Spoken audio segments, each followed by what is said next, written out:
Each man kills the thing he loves. Each man kills the thing he loves. Da da da, da da da da.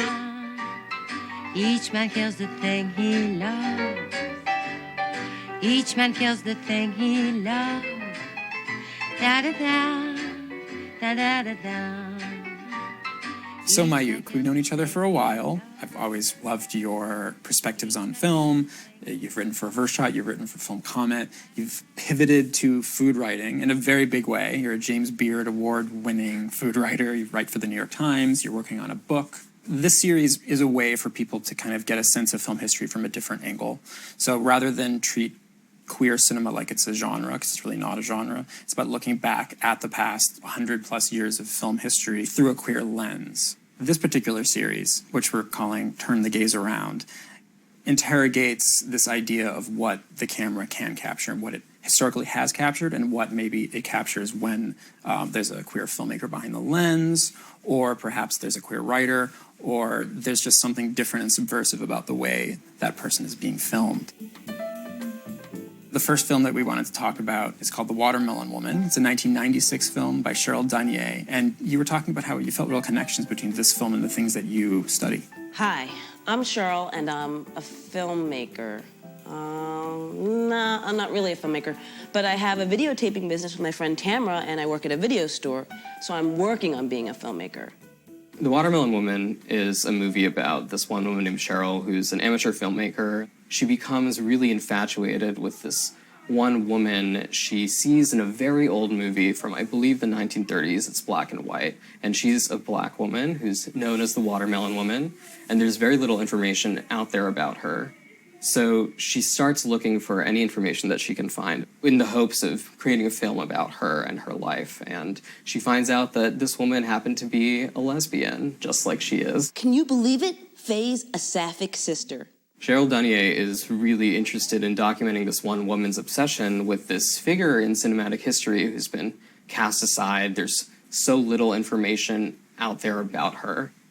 I'm someone who, in my work, I chase a lot of people who, exist in the margins or in the footnotes of culinary history. And so I really identified with the main characters. Very sincere and earnest desire to tell this woman's story well and completely and correctly. What she means to me, a 25-year-old black woman, means something else. It means hope, it means inspiration, it means possibility, it means history. What results from this movie is something that I feel is so powerful, which is this idea that we need to reestablish what the canon looks like and kind of build alternate histories or create alternate histories that don't really exist in this dominant established white canon. There's just a general power to the concept, and I think why it fits really well into this particular grouping of films, because not only are we, as audience members, looking at characters that we don't normally see represented on screen, whether eroticized or not, and they are eroticized in the film. Not only are we looking, they're looking, they're looking at each other. She's delving into history, she's looking at screens, she's trying to understand her own past, and the cinema's past is a very powerful film, and also very funny. Like, lest we make this sound kind of like some sort of heavy-handed tract. Totally, yeah. It's like a rom-com. Yeah, it's not a self-serious movie at all. Welcome to the Center for Lesbian Information and Technology. Cheryl goes to this archive of lesbian history, and the acronym is obviously CLIT. All the documents that are relevant to her research about black queer cinema are stuffed in boxes that this white woman just dumps onto the table in a really violent and inconsiderate way. So you see just this kind of person who is disrespecting this history so casually. Excuse me, you do not have permission to photograph this. There's another moment in that scene where she chides Cheryl for filming a lot of the documents that are in those boxes, and she says, respect your sisters, this is a safe space. And so it's just hilarious to me how gatekeepers get to, use the language of allyship to really hold on to whatever power that they have.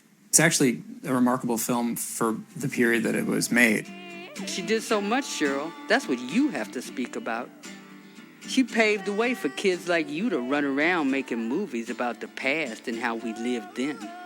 So The Watermelon Woman was part of the new queer cinema movement of the 90s. New queer cinema being a moniker coined by B. Ruby Rich, the queer film scholar. It's really hard to create a strong thread between all of these films. There were so many different kinds of films and so many different kinds of expressions and filmmakers. But one of the things that united them was a sense of politicization and actually getting people to think about representation. It wasn't just that these films were about gay characters. These films had a political point to make, and they were very much about what the camera was showing. And I think with The Watermelon Woman is probably one of the more explicitly political films. And it really stands alone because of the identity of the filmmaker making it. Absolutely. Another movie that came out around the same time as new queer cinema was really beginning as a movement was My Own Private Idaho. Came out in 1991, Gus Van Sant. And I love that movie so much, and primarily because of River Phoenix's performance. I'd like to talk with you. I mean, I'd like to really talk with you. There's that now pretty iconic scene where River Phoenix's character, Mike, and Keanu Reeves' character, Scott, are talking to one another. And Mike confesses his love for Scott very tenderly and in a very vulnerable way. And Scott rejects him, essentially. I only have sex with a guy for money. Yeah, I know. And two guys can't love each other. Yeah. Well, I don't know. I mean, for me, I could love someone even if I, wasn't paid for it. I was reading an interview with Gus Van Sant in which he said that initially he had conceived of River Phoenix's character, Mike, as essentially asexual, someone who does sex work for a living but does not really have any sexual attraction to human beings. But River Phoenix was the one who kind of dictated where the scene would go, and he basically wrote this scene, and now it's probably the most memorable scene from that movie because everything that movie is about is laid bare just in that one scene. It's actually very rare in American cinema that there would be queer content at all. But you have these two up-and-coming movie stars in 1991. I mean, River Phoenix and Keanu Reeves in 1991, come on. And they're cast in a gay-ish romance. I say ish because you're right, it's unrequited. It's unrequited love. Right. But it's actually a pretty ballsy movie for 1991. And it would be for now, too. When I say that, I always think, stop contextualizing things so much in the history, because things are not that much better right now. Really Two established stars in this kind of a love story just remains so subversive. There's something about the way the camera looks at them, and there's something about the way that River Phoenix in the beginning of the film is like his body's being eroticized, and it's almost Andy Warholian ways. He's receiving this blowjob that's actually really striking.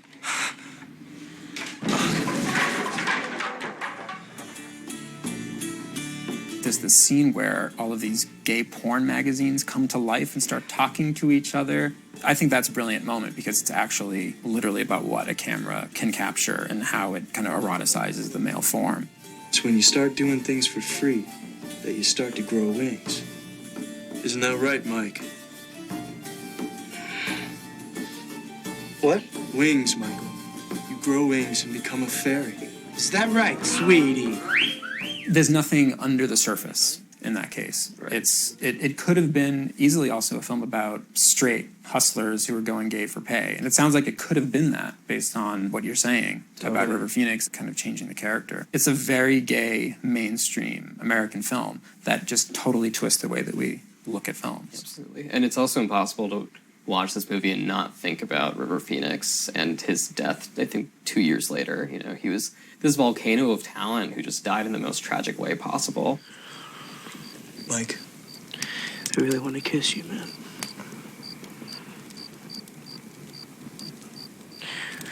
Good night, man. The fire scene has this subtext for me where basically there's something else that feels so unrealized and unfulfilled, when I consider River Phoenix's career and all this promise that was kind of taken away and aborted so prematurely, and also this character and his desire that, does not kind of find any release or realization throughout the movie. And interesting to think of Gus Van Sant's career as someone who thankfully did go on to make a lot more films, some of which have been very mainstream, some of which have continued to be pretty striking, subversive small films. And someone who actually managed to get gay content into very mainstream films like Milk with Sean Penn, Academy Award-winning movie about Harvey Milk, the gay politician. He's a good example of someone who, through the camera's gaze, can just like subtly change what you're seeing. He doesn't have to do anything, but knowing that he's behind the camera, you know that you're seeing things in a slightly askew way. I've had a vision of how our place can be. Why don't people like laundrettes? Because they're like toilets. This could be a Ritz among laundrettes. A laundrette as big as the Ritz.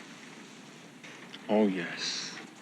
My Beautiful Laundrette was one of the first instances in which I saw a queer South Asian man represented on screen, and for me that was personally very powerful because I immediately had a sense of identification with Gordon Warnicki's character, Omar. I'm Bengali American, he is British and Pakistani in the movie. Eyelash.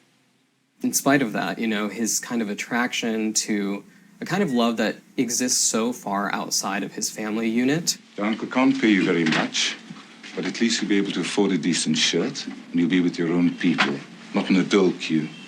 And Mrs. Thatcher will be happy with me.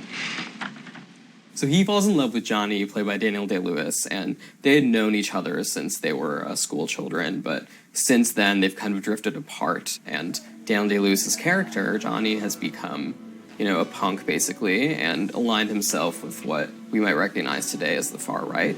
It's me. But in spite of this, their love flourishes within this new context. I know who it is. He takes over this family business, this laundrette, and ropes in Johnny to this project, and that almost becomes a cover for them being in love with each other and getting time alone with each other. There are two scenes that totally electrified me in this movie. The first is when Daniel Day-Lewis and Gordon Warnicki's characters are both right in front of the laundrette, and a bunch of Daniel Day-Lewis's like punk friends are standing right there, and they actively disdain Gordon Warnicki's character. But basically, Daniel Day-Lewis like sneaks a kiss in, and he licks the back of his ear. And on the opening day of the laundrette, Gordon Warnicki and Daniel Day-Lewis, they are in the back room secretly having sex. And, you know, they're also celebrating, and so there's a bottle of champagne nearby. And Daniel Day-Lewis just takes a swig of it and then pours it into Gordon Warnicki's mouth. It's such an erotic moment. The fact that this kind of scene can even exist in a movie in 1985 featuring a queer South Asian male character must have been revolutionary. This movie, when I first saw it, I was not out of the closet, but I was very intrigued in these kinds of representations. I could not believe what I was seeing, and I still kind of can't believe that this mainstream film from a major filmmaker, Stephen Frears, went in that direction. The eroticism is so there, and there's such an unapologetic queerness to those characters. There's never a moment where anyone falls on his knees and has to apologize to someone or runs in terror from someone else or has to shamefully hide who they are. These are these characters, and they just move through the world this way. And sex is just a given as much as ethnicity and class, and it's so much about that. I think it still just stands alone in the history of queer cinema. And the way that the camera captures the sexiness of Daniel Day-Lewis at this point in his career is something worth talking about. This was right when he was sort of coming out of the gate. A Room with a View was made the same year. Unbearable Lightness of Being was a couple of years off. And there's this glow, for lack of a better term, that just emanates off of Daniel Day-Lewis. And the unabashed confidence with which he swaggers across the screen, it's kind of like Brando quality, honestly. Totally. I mean, I can't imagine what it was like to watch that in a theater in 1985, you know, knowing that this like incredibly sexy talent was about to just take over films. Who seemed willing to do anything, and as has turned out to be true. Yeah, he has, yeah, totally. Votre passeport, s'il vous plaît. Now, probably the most eroticized male in film that I can even think of would be Alain Delon in 1960's Purple Noon, which was René Clément's adaptation of Patricia Highsmith's The Talented Mr. Ripley. Now, this isn't necessarily a gay film. In fact, the more recent adaptation of the film by Anthony Minghella, The Talented Mr. Ripley from 1999, is a much more overtly gay text.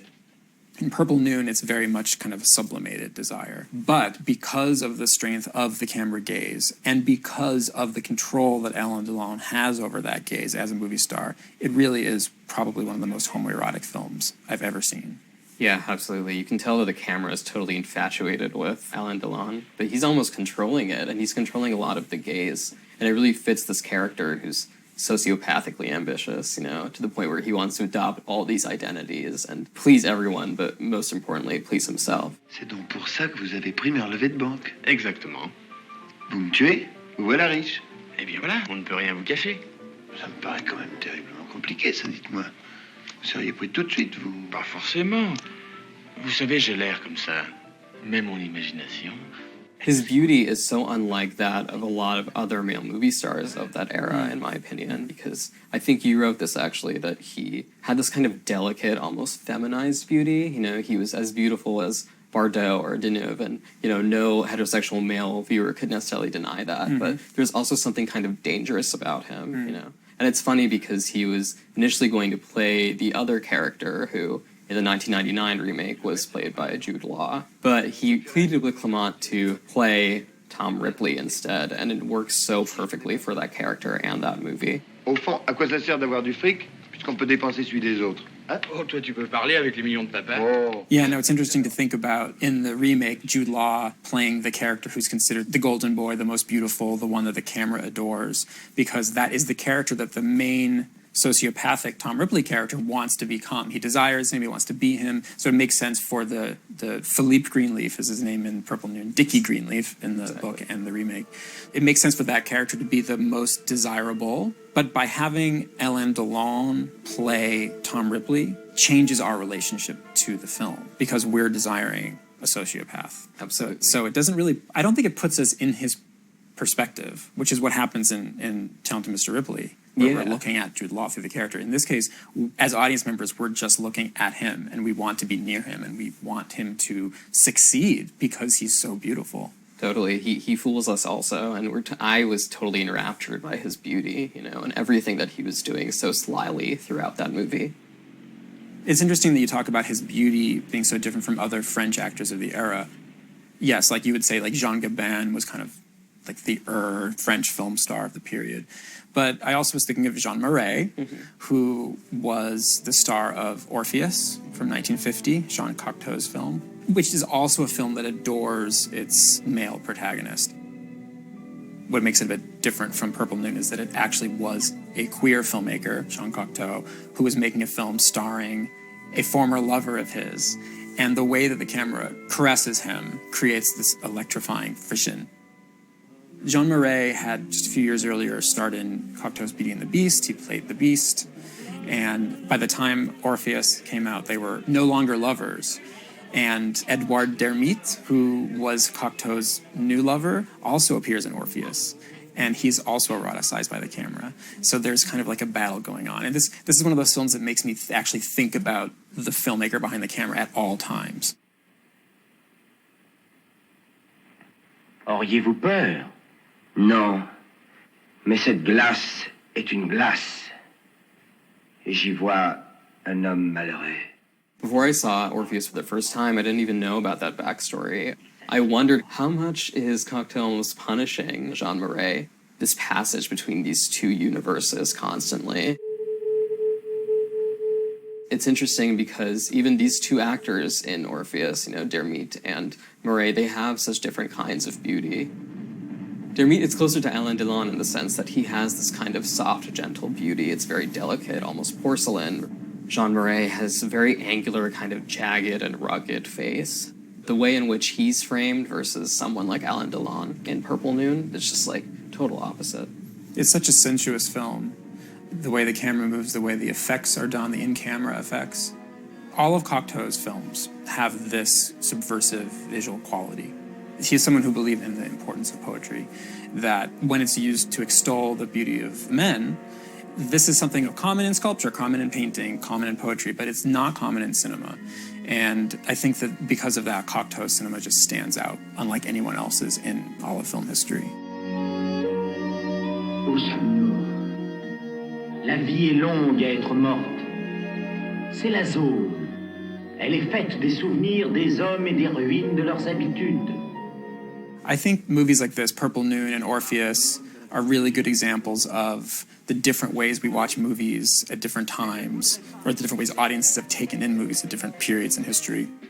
There certainly must have been some people who watched Orpheus in 1950 knowing Cocteau, maybe people in his community, his circle of friends, who saw these things, who saw this homoeroticism, or the people who enjoyed Purple Noon in 1960 and enjoyed it for those particular reasons. But in terms of the critical reception, these are not ways these films were talked about initially. This is really something that happens through film history. As the years go on, you read things in different ways, and backstories are important, but also just the way people read films just changes. Also interesting to think about Patricia Highsmith as a queer writer. She wrote The Price of Salt, which Carol was based on, which came out in 2015, Todd Hayden's film. So even though these things weren't discussed at the time and they weren't blatant in this adaptation of The Talented Mr. Ripley, Purple Noon, she's someone who's looked at more as kind of a foundational queer author. So it's really interesting to think about all these different threads that exist in this film. Totally, and I wonder how many viewers today would see movies like Orpheus or Purple Noon, heterosexual viewers, that is, and not see what we see when we watch those movies, which is, this very blatant homoerotic gaze. I think that happens most of the time. That's true. I have never watched Purple Noon in my life without thinking of it this way. And I have never watched Orpheus without thinking of it this way. So it also reminds you that films are what you make them.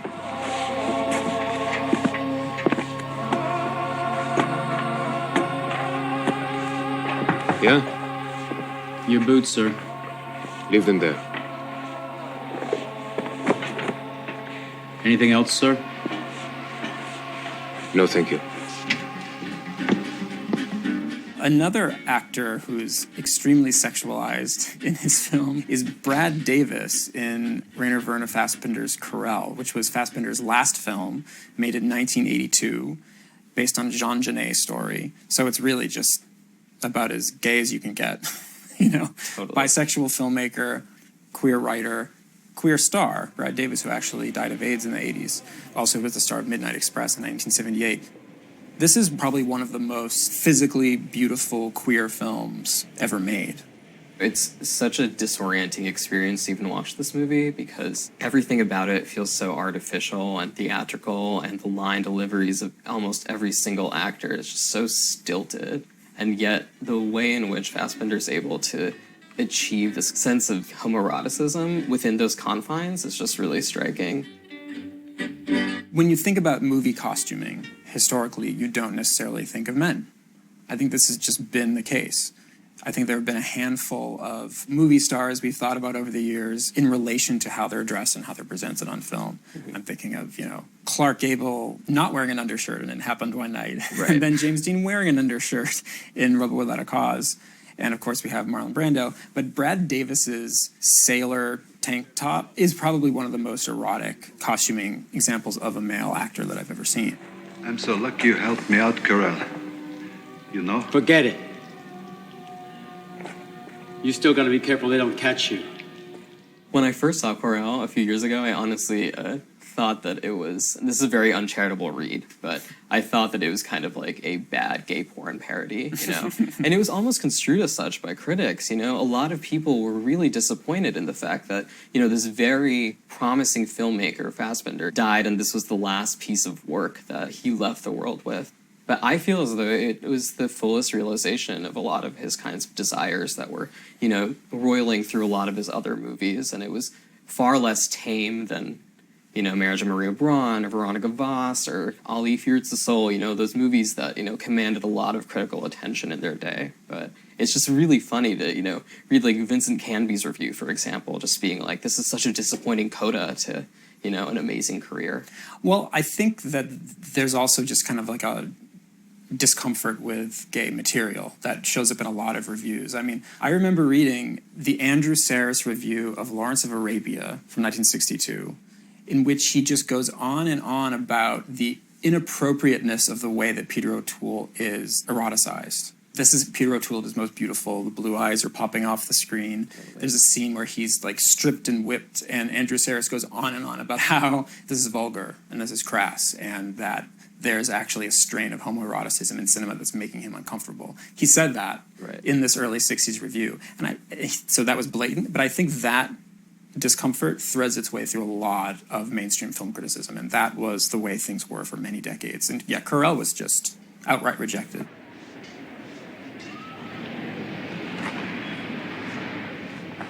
We're both men. You went to bed with Nono, and that's no crime. Just as long as he took good care of you. I hope you got your share of the pleasure. I won't say no. I feel like that prudishness probably still exists today to some extent when it comes to gay sexuality on screen, you know? I mean, I know a lot of people who were really rankled by Call Me By Your Name's peach scene, which was so tame, you know, in my opinion, at least.